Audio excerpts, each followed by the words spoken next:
Hello, everyone. Thank you for joining me here on USB Unaffiliated Sports Broadcast, where I cover varsity high school sports for Grantsville High School, Tooele High School, and Stansbury High School, shifting our focus to basketball as that time has arrived. So thank you for listening. I hope you enjoy the show. Please head over and like the Instagram page, follow it. That's where I put all the stats and updates and all the graphics to recognize these players. And be sure to get out there and support these local athletes. Thank you and enjoy the show.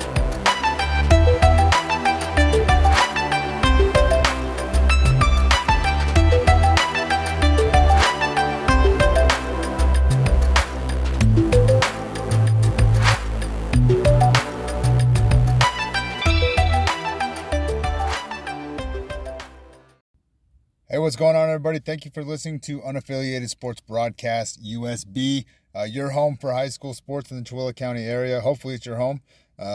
We cover Grantsville, Tooele, and Stansbury. At least we try to. We try our best to. There's a lot going on. Hey, I hope you guys are having a great day on this beautiful Tuesday, and I hope you're ready for some games. We had Tooele last night. They fell short on the road at Morgan. There's a whole recap podcast for that if you're curious how that one kind of went. But today we're going to focus on the games that are coming up, okay? And we're going to start with the Grantsville ladies, all right? So the Grantsville High School ladies are taking on the Emery High School Spartans. Emery comes into Grantsville with a record of 2-3 on the season, losing 2 of their last 3. So far in the season, the Spartans have scored 203 points and allowed 243 points. So not the margin you obviously want there, but they're getting there. They're kind of flush, so some close games for them. As a team so far, they've made 19 three-point shots, and according to Deseret News, they've gone about 64% from free throw. So not bad there. Obviously, you want to bump that up, but that's not terrible. So their leading scorers are number 22, Caitlin Nielsen. She has 70 points on the season.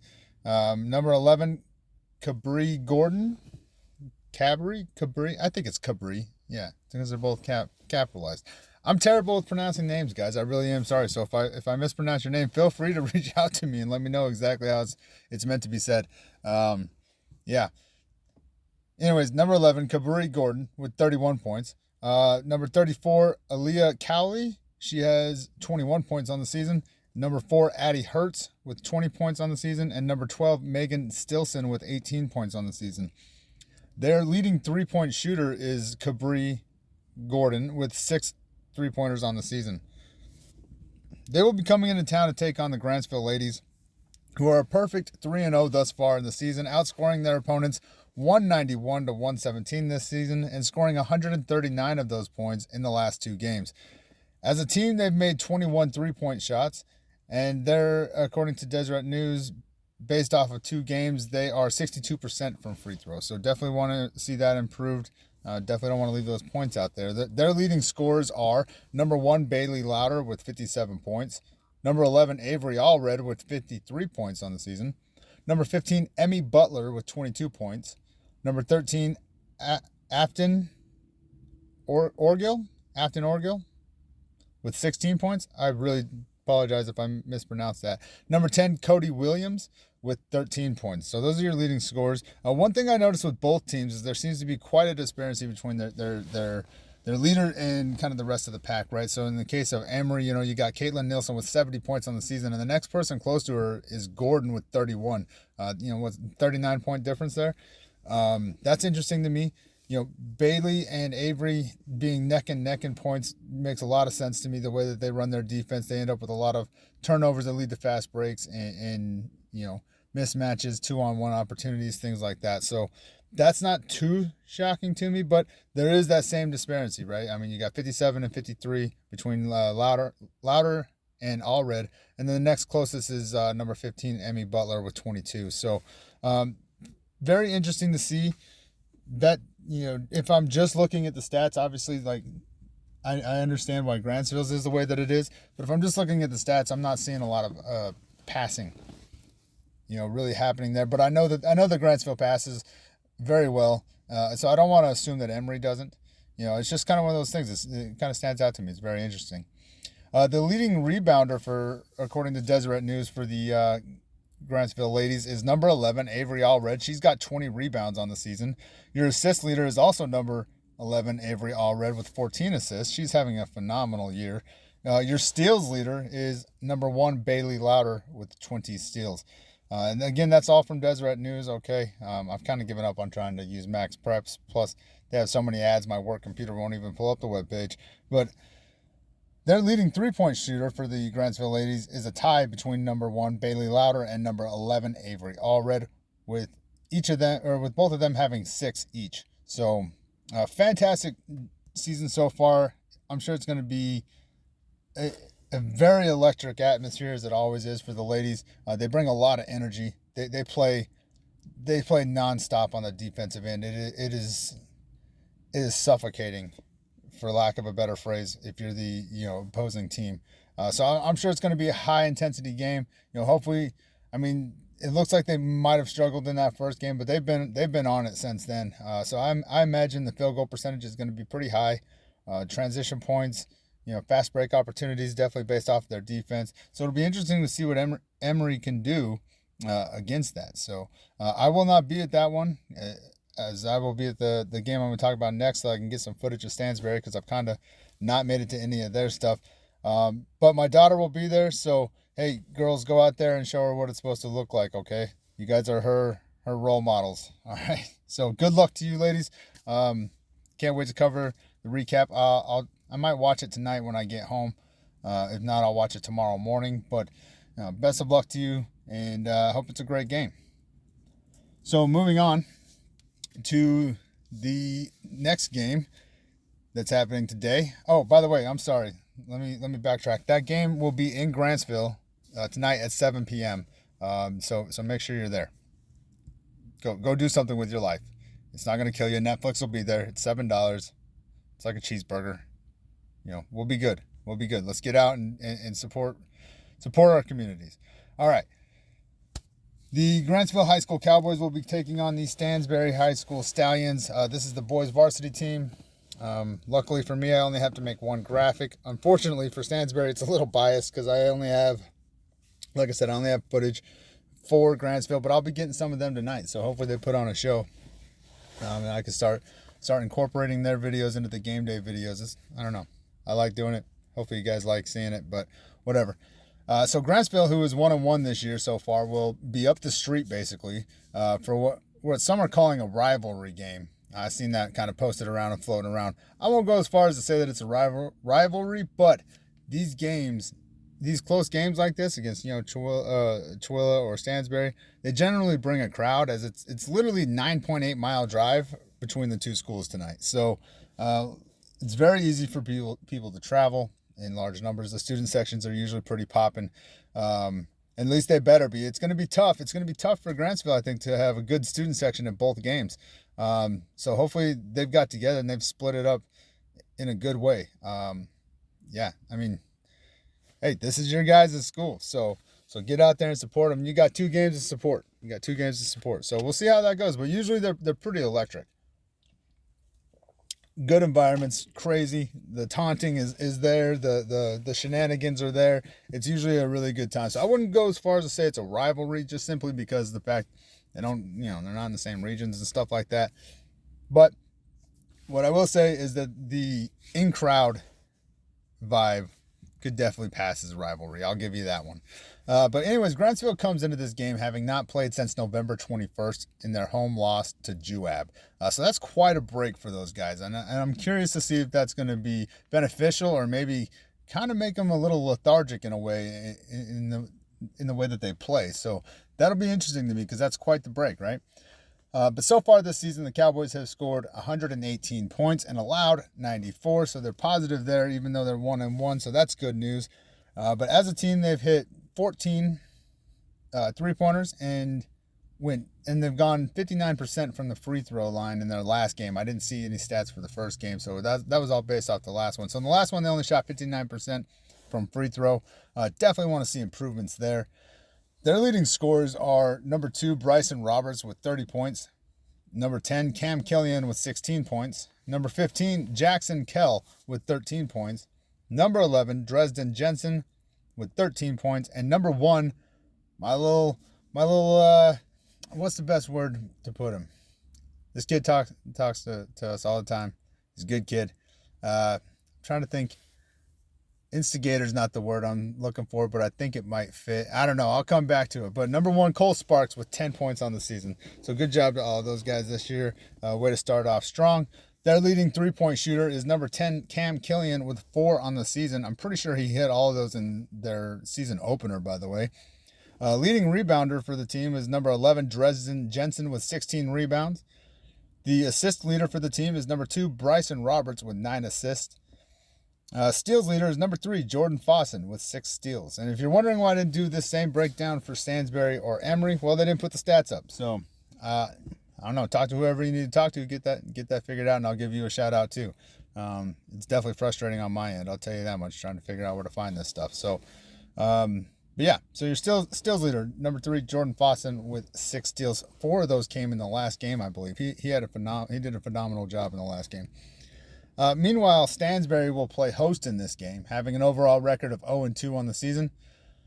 On the tails of a loss in their home opener, where they were defeated by Skyridge 72-45. The Stallions have scored 87 points and allowed 140 points. Definitely not a positive margin there. They're definitely not going to be happy with that, and hopefully looking to bounce back. As a team, they've made 7 3-pointers and are shooting an impressive 77% from the free throw line this year. That is stellar to see. That is fantastic numbers. Obviously, still want to go up. Hashtag free throws matter. But out of the schools that I've covered so far, they seem to be shooting the best from the free throw line. So congratulations to Stansbury, because it's not like they only had like 5 attempts either. I can't remember the numbers. I had them written down, but it's like 28 or 26 attempts, I think. If I'm not pretty sure that was close. But either way, they're 77% on the year, and that's very impressive. Their leading scorers are number 25, Porter Hinton, with 19 points. Number 2, Will Stevens, with 14 points. Number 20, Dallin Jensen, with 11 points. Number 15, Tobias Johnson, with 10 points. And number 53, Tegan Johnson, with 9 points. Their leading 3-point shooter is Ty, number 25, Porter Hinton, and number 2, Will Stevens, both having 2 on the season. So good job to them. Again, like I said, I'm not super familiar with Stansbury because I haven't had an opportunity to make it to their games yet. So I will be there tonight, and I'm excited to see what they can do. Was their first 2 games just kind of a result of just maybe some miscommunication or just trying to figure out new things? Because if I'm not mistaken, I don't want to quote this wrong, so I'm not going to say anything. But just curious to see what they're all about, and potentially what hurdles and struggles they may be facing. As for keys to success, I think for Grantsville, we're going to need to see a better field goal efficiency. They were a dismal 31% from the field in their last game, despite being red hot in their season opener.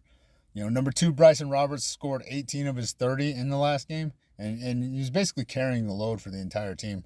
I don't feel like this is a recipe for success for them moving forward. And he was the only player in double digits and was the leading rebounder as the guard. I don't think that's beneficial. And what's crazy is they almost pulled that one off. Despite the rest of the team not really performing all that well from the field. Jackson Kell had a good game. He bounced back from the first game to the second game. I think he had 9 points, so he was close to the double digits, and he played some valuable minutes coming off the bench. He had at least 1 block, I think, maybe 2. He had some rebounds, and he was affecting the game on the offensive level. But at the end of the day, it was really Bryson Roberts had to carry the brunt of the load, and so he's going to need more from his teammates, I think. I think for them to be in a good position, they'll need to come back effort from the remainder of the team for sure. Foul trouble was kind of a problem. You got some of their strong defenders in trouble early. But they had great play off the bench from players like Fawson, who came in and snagged 3 rebounds and 4 steals. So, but that early foul trouble definitely hurt them. Definitely hindered the game plan a little bit. And their field goal efficiency was just off. I mean, Cam Killian had a great opening game, and then, he couldn't catch a cold in that game. Like it was tough for him, and he wasn't the only one. So like I'm not picking on him. Everybody was kind of shooting a little off that night, and so hopefully that's a little bit more on point as the entire team. I think they're going to need that, because their defense. I don't question their defense. I think they're very, very aggressive and very well rounded in their defense. I think really it's just going to be can they figure out how to win when they're cold from the 3-point line. I think that's really what it boils down to. So it'll be interesting. As for Stansbury, as I said, this will be my first in-person game I'm seeing, right? And I did watch the playback of the Sky Ridge game, and the biggest thing that I could think of for them based off of that, because I was kind of working, kind of watching it, so I can't say that I watched it in full detail, right? But communication. I think the Grantsville defense is very quick and pestering. So if they aren't on the same page, I can see a lot of turnovers turning into fast break points against them. And so I think communication is going to be their biggest key. Understanding where each other are and maneuvering through that fast-paced pestering defense, right? So, Porter Hinton, he seemed to find his groove in the last matchup, but I don't think I think they're going to need solid play from their perimeter defenders is what I really think it's going to boil down to, because Grantsville is going to shoot the three whether they're hot or not. You know what I mean? So they're going to have opportunities there, and I think they're going to need I think Stansbury's really going to need to defend the perimeter pretty well. But at the same time, you can't just close out on everything either, because there is the down low threat. You've got, Dresden Jensen getting a ton of rebounds. Jackson Kell found his groove in the last game. If that carries over, he's a serious threat on the offensive side of the ball for Grantsville. So I think it's going to be communication is going to be the biggest thing, I think, for Stansbury. But I would like to see more action from the bench for Stansbury. And the reason I say that is because I think this will be a chippy game, because like I said, I don't think it's a rivalry game, but we all live close enough. We shop at the same grocery stores, right? We're intermingled enough that this is going to be a chippy game. It's going to get chippy, and that could lead to some foul trouble for the starters early on even. So I think those benches are both going to have to come off and play very strong. And, obviously I've had more exposure to the Grantsville bench, but I feel confident that they can come in and continue to kind of get things done. I haven't seen enough from Stansbury, and I don't want to base everything off that Sky Ridge playback game, right? I just don't. So I'm curious to see what the bench can do for Stansbury and how well they can keep things moving with their starters on the bench. So I think that's what it's going to come down to. But that's our matchups today, guys. So that game will be at 7 p.m. in Stansbury, okay? I triple-checked this one because the last game I was going to go to, Stansbury, was not there, all right? So I triple-checked this one. I'm going to be there. I can't wait to see it. I'm super excited to see it. And if you're not doing anything, come check it out. Come check it out. Tell your friends. Tell your people. Let's pack these gyms out for these players, right? I mean, standing room only. Like, let's pack this out. We all know we ain't doing anything else anyway. So anybody listening to this, players, fans, coaches, whatever, reach out to your people. Tell them to quit being lazy. It's cold, but it's only cold from the car to the gym. All right, you'll be okay. It's like $7. Let's do it. Let's pack these gyms out. Let's go support all these guys, and that goes for I think who is it? The girls for Tooele play tomorrow, I think. Yeah, and then both Tooele teams are in Stansbury on Thursday. So we got games all this week, guys. All right, so let's get out there. Let's go support these guys. Yeah, hope you guys like the videos. I'm excited to make some for Stansbury finally. And, as always, guys, please share this stuff. It just gets publicity for these players. That's why I stopped doing videos. I'm not trying to promote myself. I do enjoy the podcast. I'm not going to lie. I do enjoy the podcast part, but it's just my voice. So, I'm not trying to promote myself. I'm trying to promote these athletes and give shout outs. And the more we can get this spread out, the more support they're going to get, and the higher likelihood that somebody with some pools maybe going to be able to see something and help one of these kids out. So just share it. It doesn't hurt. It doesn't hurt, So anyways, that's kind of it. That's the game day podcast, guys. So get out there, check it out. As always, guys, please take care of yourselves And if you're going to the Stansbury game tonight, I'll see you there. Feel free to come by and give me a shout out. If you don't know who I am or what I look like, you can message me. We'll get it all figured out. Have a great day, guys. Good luck to the Grantsville girls tonight. And like I said, be a good role model for my daughter. She'll be there. She loves you guys. So, and then I'll see you at Stansbury. Have a good day, guys. See you soon. Thank you for listening to USB Unaffiliated Sports Broadcast. I hope you enjoyed the show. Be sure to get over there to Instagram and share this stuff. We also have a Facebook page if you're interested in that side of it. But get out there and share this stuff to support these local athletes. That's what it's all about. So thank you. I hope you enjoyed the show. The podcast is available on Spreaker, Spotify, Amazon Music, YouTube, iHeartRadio, and probably places I'm not even aware of. So be sure to get out there, like, follow, and share that stuff. And I hope you enjoyed it. Thank you.